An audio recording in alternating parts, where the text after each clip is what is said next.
अस्सलाम वालेकुम। How are you?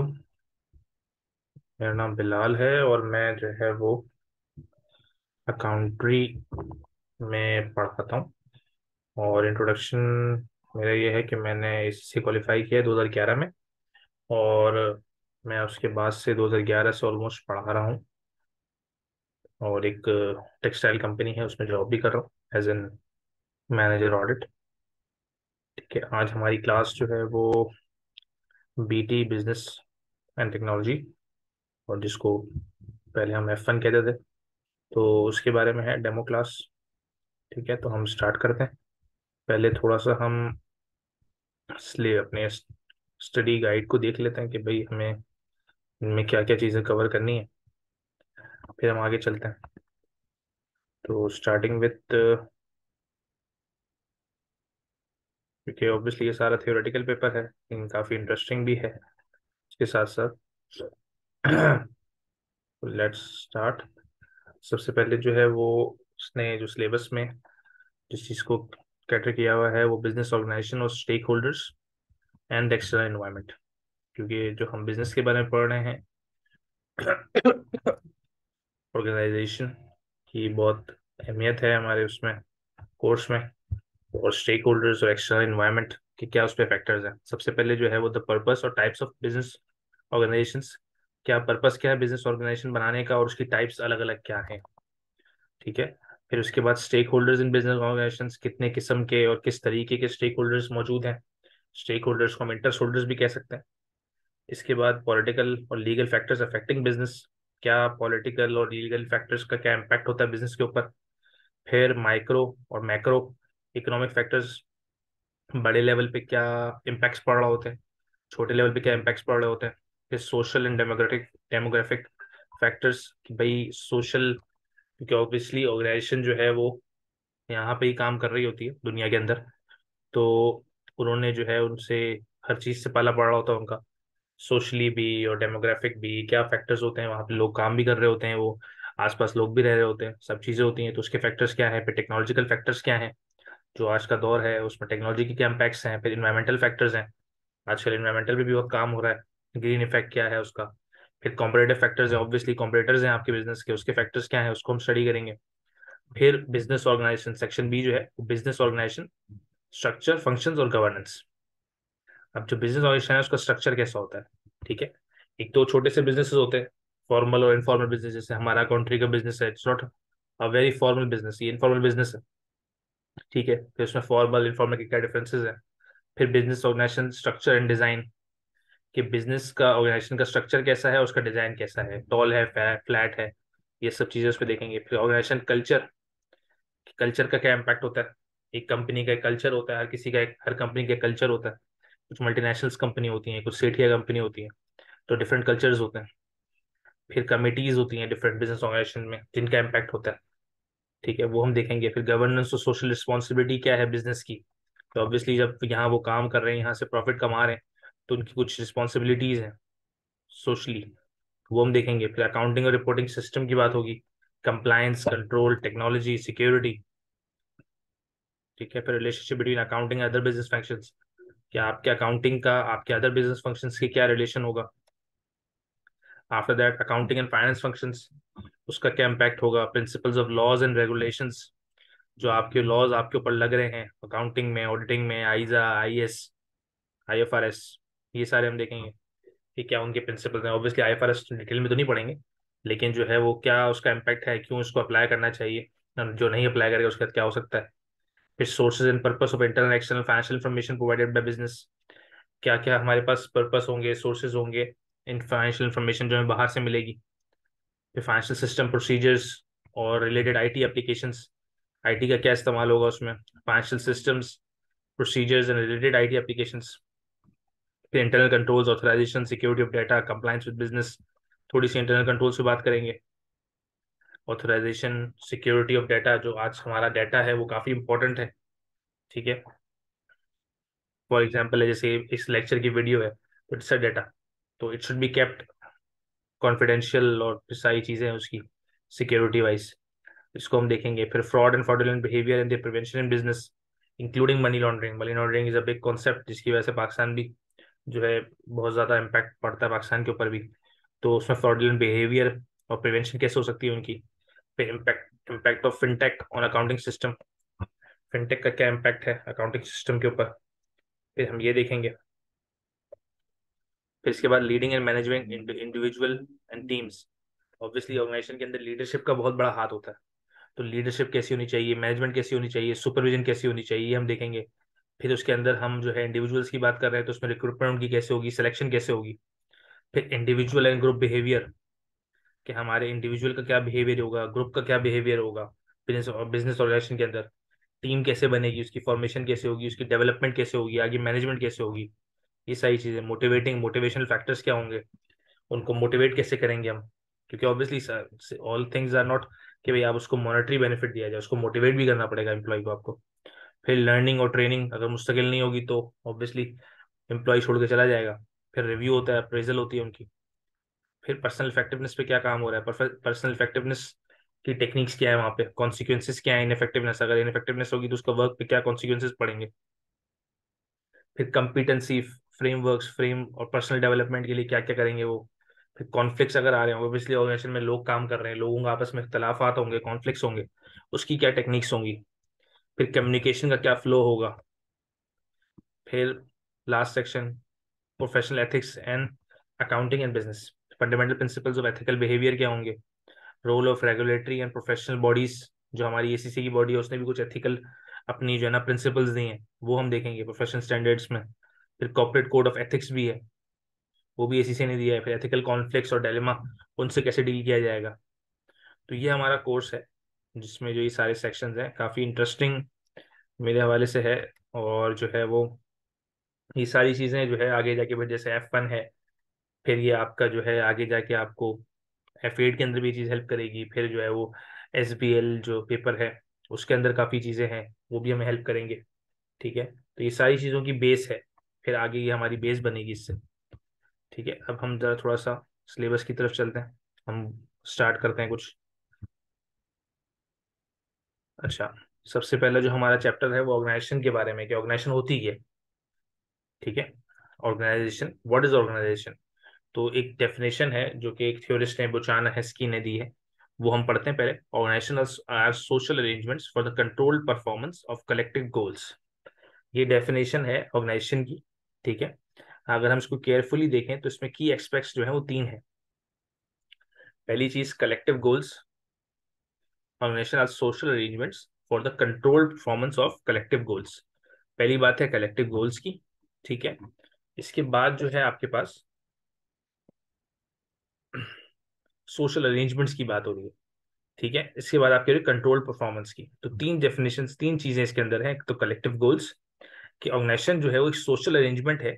ठीक है, we have arrange social arrangement, लोग आपस में मिलकर एक अरेंजमेंट बनाया उन्होंने फॉर द कंट्रोल परफॉर्मेंस, की उनकी परफॉर्मेंस भी कंट्रोल होगी और उनके गोल्स होंगे वो कलेक्टिव होंगे, एक गोल होगा सबका। ये ऐसा नहीं होगा कि भाई जो है ना कोई और अलग सिम में चल रहा है, कोई और अलग सिम में चल रहा है, लेकिन there should be one collective goal from for everybody. ठीक है, तो इसमें ये कलेक्टिव गोल भी होना जरूरी है, it should be a social arrangement and it should be a controlled performance. ठीक है, तो मैनेजमेंट उनके ऊपर होगी जो उनको कंट्रोल कर रही होगी। ऑर्गेनाइजेशन का क्या फायदा है, organisation enable people to share skills and knowledge. पहली बात कि जब ऑर्गेनाइजेशन का फायदा ये है कि ऑर्गेनाइजेशन जब बनती है तो उसके अंदर डिफरेंट स्किल्स के लोग होते हैं, डिफरेंट स्किल सेट्स होते हैं उनके पास, डिफरेंट नॉलेज होती है। तो जब ऑर्गेनाइजेशन बनती है तो दे कैन शेयर एवरीथिंग। जैसे किसी के पास अकाउंटेंसी की नॉलेज होगी, किसी के पास जो है एचआर की होगी, किसी के पास जो है वो एडमिनिस्ट्रेशन की होगी, तो वो सब मिलके आपस में शेयर करते हैं skills for for the betterment of the organisation, कि भाई ऑर्गेनाइजेशन की परफॉर्मेंस आगे बढ़े। ठीक है, दिस कैन, अब हम उसको पढ़ते हैं। That this can enable people to perform task that they would be unable to achieve on their own. अकेले चीजें वो अचीव नहीं कर सकते, क्योंकि वो कलेक्टिव काम करेंगे तो काम होगा। Knowledge can also be shared between all the people within the organisation. फिर सबसे पहली बात तो हो गई कि भाई वो शेयर स्किल्स करेंगे और नॉलेज को करेंगे। फिर दूसरी बात है स्पेशलाइज की।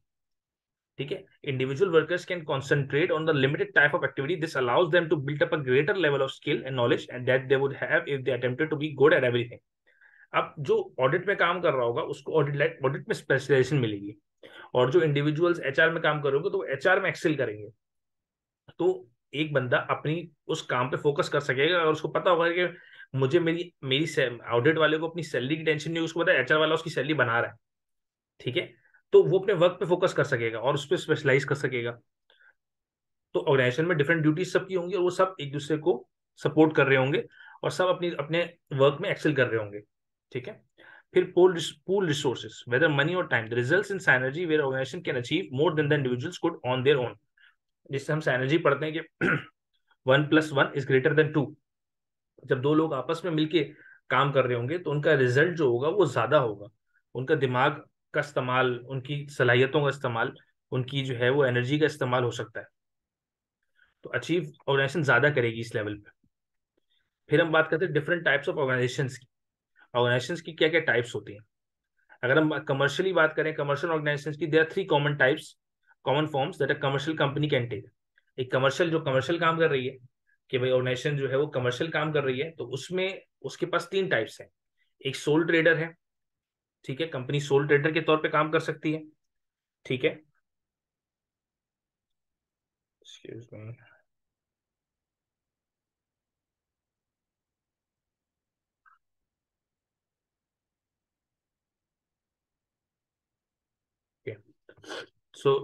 सोल ट्रेडर के तौर पे काम कर सकती है। सोल ट्रेडर क्या होता है, organisation is owned and run by one person, ठीक है। In this type of organization, the owner is not legally separate from the business itself. If sole trader business is sued by a customer, the customer is actually suing the owner themselves. अब soul trader के अंदर एक बंदा होगा जो company चला रहा होगा, वही ओनर होगा। वो अपने आप को सेपरेट नहीं कर सकता कंपनी से। अगर कोई कस्टमर उस पर केस करता है तो वो भी वो ऐसा ऐसा समझा जाएगा कि वो ओनर पे केस कर रहा है। This is called soul trader. फिर पार्टनरशिप की बात हो रही है। पार्टनरशिप के अंदर ऑर्गेनाइजेशन जो रन कर रहे हैं वो ओन कर रहे हैं दो या दो से ज्यादा बंदे, ठीक है। वो traditionally partnerships like sole traders do not have a separate legal entity from their owners. However, in recent years, many countries have created alternative partnership structures such as limited liability partnership (LLPs) in the UK, which mean that the business exists as a separate legal entity. The owner's liability is limited to the amount they have invested into the partnership.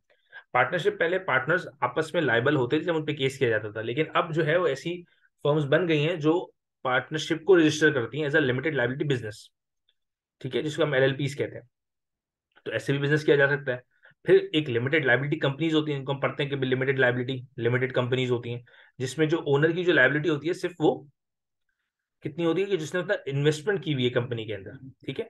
Limited company भी 2 types की वहां पे है। Private limited companies है, ठीक है, जो limited लिखती हैं, ठीक है। फिर पब्लिक लिमिटेड कंपनीज भी हैं, ठीक है, जो पीएलसी लिख रही होती है अपने साथ, ठीक है। ये लार्ज लार्ज लेवल पे बिजनेस काम काम कर रही होती हैं, जो जनरल पब्लिक उसमें इन्वॉल्व होती है। प्राइवेट के अंदर जो है वो शेयर होल्डर्स जो होते हैं वो प्राइवेट लोग ही होते हैं, ठीक है। 2-3 भाई हैं, 4-5 भाई हैं जिन्होंने आपस में शेयर होल्डिंग की हुई है, तो दैट्स प्राइवेट लिमिटेड कंपनी। और पब्लिक लिमिटेड कंपनी में पब्लिक का पैसा लगा हुआ है, पब्लिक के शेयर्स हैं, ठीक है।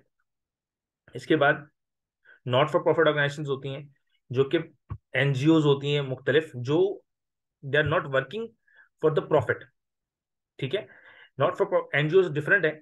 Not for profit organisation do not see profitability as their main objective. Instead, they seek to satisfy the particular needs of the members or sectors of society that they have been set up to benefit. वो काम कर रही होती हैं for the particular sector of any business और any society, ठीक है। वो वहां पे नॉट फॉर प्रॉफिट, उनका मकसद प्रॉफिट नहीं होता। They are working for the betterment of society और वट एवर जो भी उनके अलग अलग ऑब्जेक्टिव्स होंगे, लेकिन वो नॉट फॉर प्रॉफिट ऑर्गेनाइजेशन होती है। फिर पब्लिक सेक्टर ऑर्गेनाइजेशन है, ठीक है। The public sector is a part of the economy that is concern with providing basic government services controlled by the government. जिस तरह हमारे यहाँ पे सिविल हॉस्पिटल्स होते हैं, ठीक है, जो कि पब्लिक सेक्टर ऑर्गेनाइजेशन होती हैं, जो सर्विसेज प्रोवाइड कर रही होती हैं और कंट्रोल्ड बाय गवर्नमेंट होती हैं, ठीक है। प्राइवेट सेक्टर ऑर्गेनाइजेशन होती है, private sector consist organisation that are run by private individuals and group rather than the government.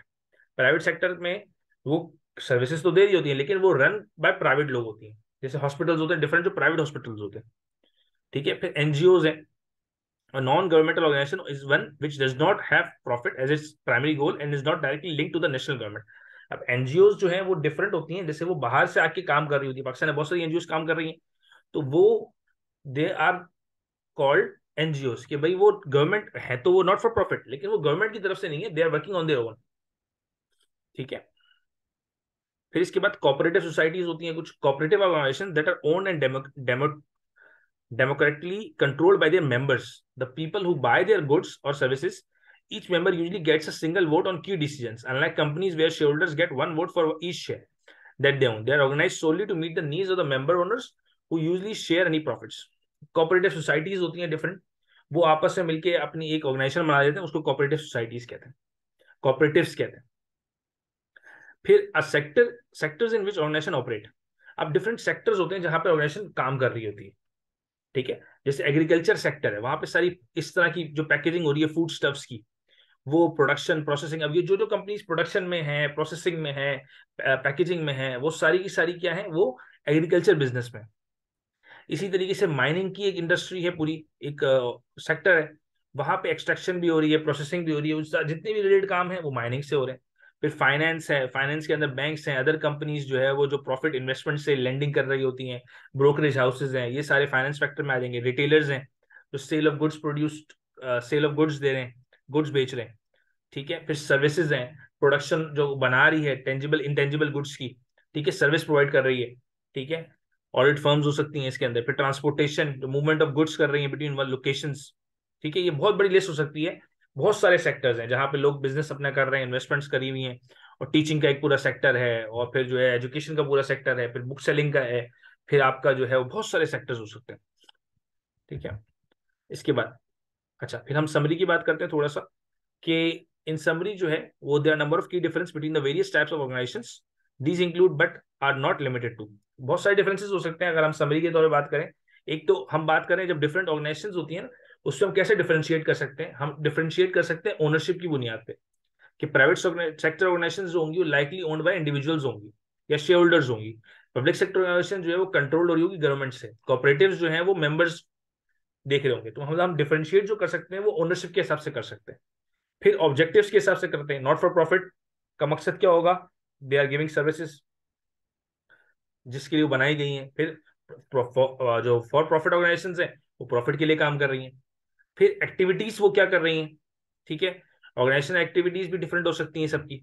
फिर सोर्स ऑफ फंडिंग क्या है, पैसे कहाँ से आ रहे हैं, गवर्नमेंट उनको पैसा दे रही है, तो गवर्नमेंट अर्न जो है वो गवर्नमेंट के हिसाब से वो चल रही होंगी, गवर्नमेंट उनको रन कर रही है, उनको कंट्रोल भी गवर्नमेंट कर रही है. अगर एनजीओ से बाहर से पैसा आ रहा है तो वो एनजीओ हो गई, तो गवर्नमेंट का उनसे कोई ताल्लुक नहीं है. ठीक है, फिर साइज भी वेरी करेगा. बहुत ज्यादा बड़ी कंपनी है तो मल्टीनेशनल कंपनीज हम उनको कह रहे हैं. ठीक है, सोल ट्रेडर्स के अंदर सिर्फ कुछ ही लोग होंगे जो सोली काम कर रहे होंगे, ज्यादा से एक बंदा उसने रखा होगा मदद के लिए.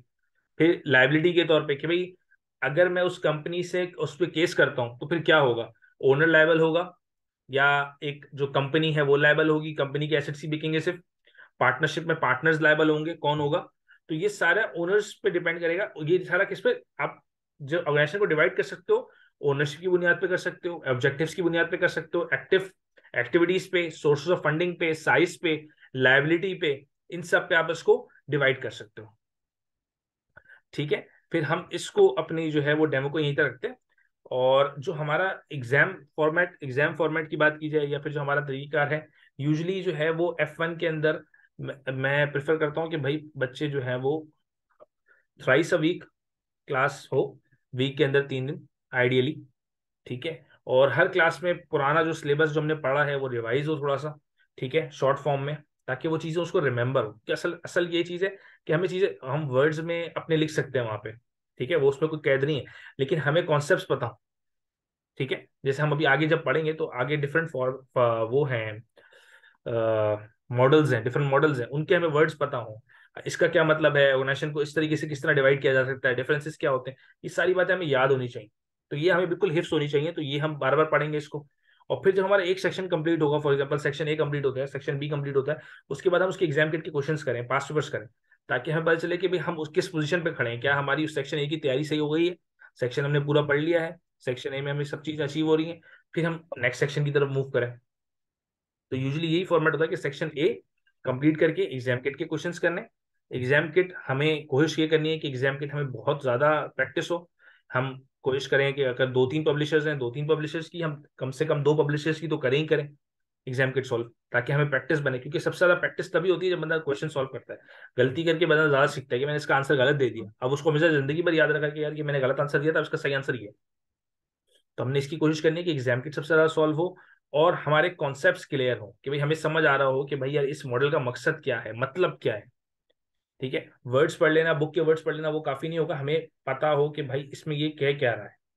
और मैं इसको डेली लाइफ पे टीम्स कैसे बनती हैं, जैसे मेरी टीम टीम के इसमें डिफरेंट रोल्स हैं कि भाई ये जो है वो आपका प्लांट है, ये आइडिया जनरेट करता है, ये इम्प्लीमेंटर है, ये शेपर है।